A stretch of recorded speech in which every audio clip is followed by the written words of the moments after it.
వీక్షకులందరికీ నమస్కారం.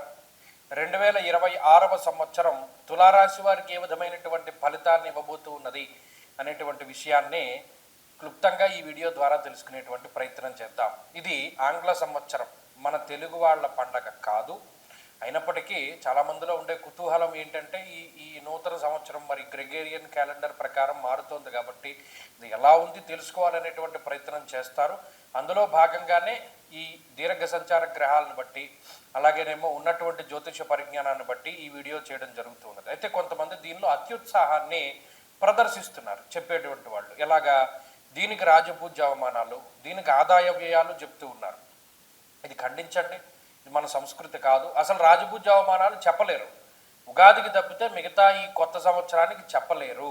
ఈ విషయాన్ని దృష్టిలో పెట్టుకోండి, అటువంటి వారిని ఖండించండి. ఇక తులారాశి వారికి సంబంధించినటువంటి విషయానికి వస్తే ఈ సంవత్సరంలో యోగించేటువంటి గ్రహాలు ఎలా ఉన్నాయి అంటే, నిజంగా దీర్ఘ సంచార గ్రహాలను కనుక మనం దృష్టిలో పెట్టుకుంటే షష్ఠ స్థానమందు శనేశ్వరుడు ఈ సంవత్సరం మొత్తము కూడా అంటే ఆయన మరలా కొన్నిసార్లు వక్రిస్తారు, కొన్నిసార్లు మామూలుగా ఉంటారు. అయినప్పటికీ కూడా రాశి మారరు. ఎప్పుడైనా రాశి మారినప్పుడే దాని యొక్క ఇంపాక్ట్ ఎక్కువగా ఉంటుంది. ఈ విషయాన్ని దృష్టిలో పెట్టుకోండి. శనేశ్వరుడు రాశి మారట్లేదు కాబట్టి ఆయన షష్ఠ స్థానస్థిత ఫలితాన్ని ఇస్తారు. ఇక రాహు పంచమ స్థానమందు ఈ సంవత్సరం చివరిలో రాహు 5వ స్థానాన్ని వదిలిపెట్టి 4వ స్థానానికి వస్తారు.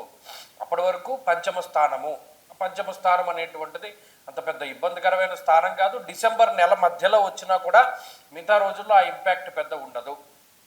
కాబట్టి అర్ధాష్టమ రాహు యొక్క దోషం అంత లేదు. ఇక గురువు యొక్క బలమే చాలా కీలకమైనటువంటిది.